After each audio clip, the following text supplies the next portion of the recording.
muito precoce, com sabores muito açucarados, o doce, né?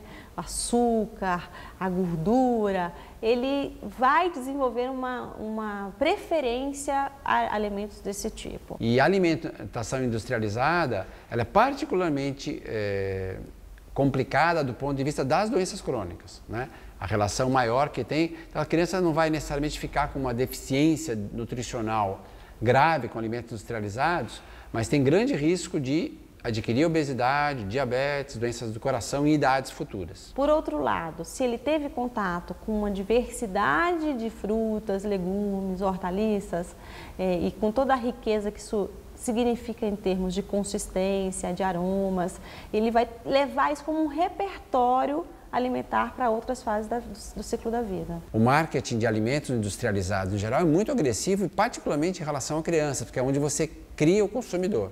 Então essa publicidade intensa desses alimentos industrializados, ela tem feito com que a população progressivamente abandone ou substitua os alimentos tradicionais, arroz, feijão, carne, verduras, por alimentos industrializados. É importante que não se ofereça para a criança, né, pequena, porque ela não sabe que aquilo é muito gostoso, ela não tem ideia. E quando ela olha as famílias ou as pessoas adultas tomando um refrigerante ou comendo alguma coisa e ela olha, não quer dizer que ela está com vontade, ela só está olhando, porque as crianças olham tudo que se movimenta, né?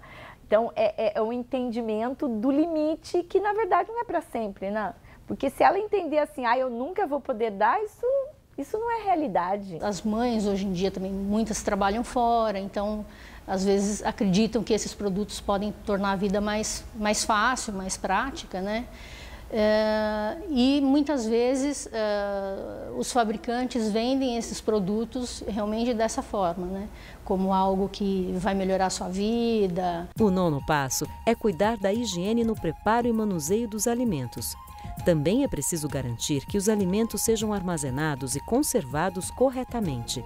Eles devem ficar cobertos ou acondicionados em vasilhames. O processo de higienização de alimentos, ele é fundamental para a preparação da papa dessa criança. Então, avaliar a qualidade da água, higienizar os alimentos de forma adequada, garantir o tempo de cocção apropriado de alguns alimentos. Alimentos que têm um risco maior de contaminação, como o mel, por exemplo, eles não devem ser introduzidos antes do 1º ano de vida da criança. Se o mel estiver contaminado, a capacidade da criança de enfrentamento com o alimento contaminado é menor do que de uma criança maior que tem uma imunidade melhor desenvolvida. Então, são cuidados higiênicos, tanto de práticas, boas práticas de higienização de utensílios, de alimentos, e também de evitar a introdução de alimentos de maior risco de contaminação. Recomenda-se preparar apenas a quantidade que a criança costuma comer, evitando sobras, já que elas não devem ser oferecidas para a criança em outro momento. Se a família não tiver um refrigerador em boas condições, o melhor é preparar os alimentos bem perto do horário da refeição. O alimento que tiver no pratinho, ela não pode guardar, mas que se a papa que sobrar, né, da panela que ela fez, ela quiser guardar na geladeira para dar mais tarde, isso é possível, desde que seja, né, uma geladeira que tenha uma refrigeração adequada. No 10º passo, algumas recomendações sobre a alimentação da criança doente ou convalescente. É muito importante que ela seja estimulada a comer, com a oferta das refeições habituais e dos alimentos prediletos, sempre respeitando a sua aceitação. A rejeição aos alimentos numa fase onde o bebê está doente, ela pode ser muito frequente. Então, a mãe ela deve ser orientada a respeitar o apetite da criança, mas, por outro lado, ofertar os alimentos, que são os alimentos que a criança tem a melhor aceitação, em menores porções, várias vezes ao dia, para que você consiga, ao final de um dia alimentar, a criança ter recebido o maior aporte de nutrientes possíveis. A orientação é que a mãe ofereça, não se preocupe tanto em variar os alimentos, né, mas oferecer aquilo que a criança aceita mais. Né? Geralmente, se ela aceita mais o purê de batata, né, alimentos mais cremosos, né, mais abrandados, então ela deve oferecer esses alimentos para a criança, mas mantendo a refeição. É importante que o aleitamento materno ele seja ofertado para a criança doente em livre demanda, porque a aceitação é maior do leite materno, até pela questão do vínculo, né, do afeto, do contato pele, mãe e filho. Também é possível estimular a alimentação das crianças que têm dificuldades para comer, com paciência, bom humor e alguns gestos simples. A criança com pouco apetite deve comer logo que tiver fome. A demora pode fazer com que ela perca a vontade de se alimentar. A comida deve ser servida em um prato só para ela. Assim, dá para saber direitinho quanto ela comeu. Os pais devem estar presentes nos horários das refeições para ajudar nas dificuldades. E não é bom forçar a criança a comer, nem apressá-la, porque isso aumenta o estresse e diminui o apetite. Resumindo, as refeições devem ser momentos felizes e tranquilos. Aceitar o fato de que a criança brinca enquanto come ou intercala o comer e o brincar. Com bom humor, tudo se torna mais fácil e divertido. A presença de uma criança numa família é transformadora, né? E o ato de criar um filho é a oportunidade da gente repensar as nossas próprias práticas.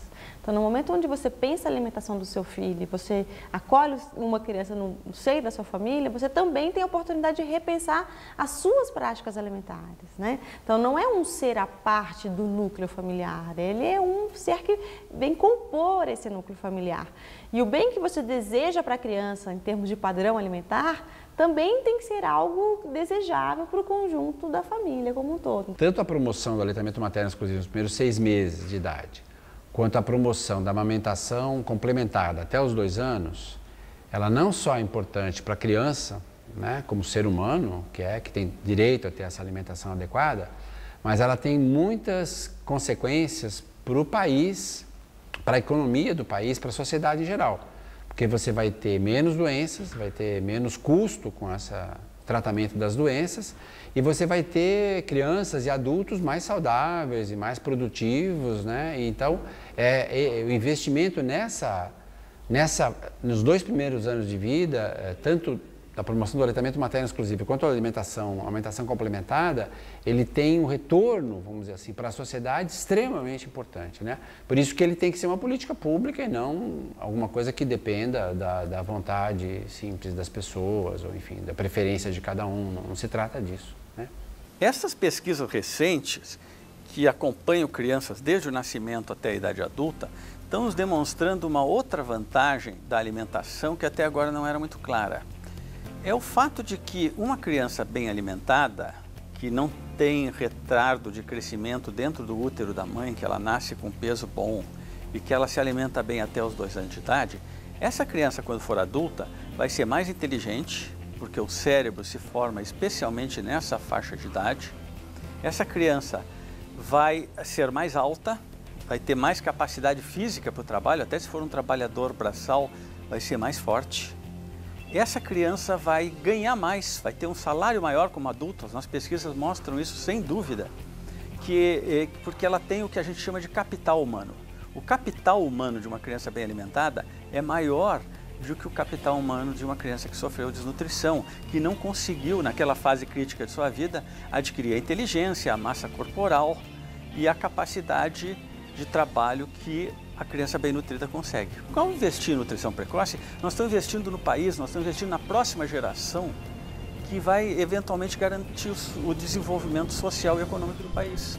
Não é uma questão médica, não é uma questão de saúde, é uma questão muito mais ampla, que nós só vamos ter um país saudável, economicamente produtivo e socialmente desenvolvido se as nossas crianças forem bem alimentadas.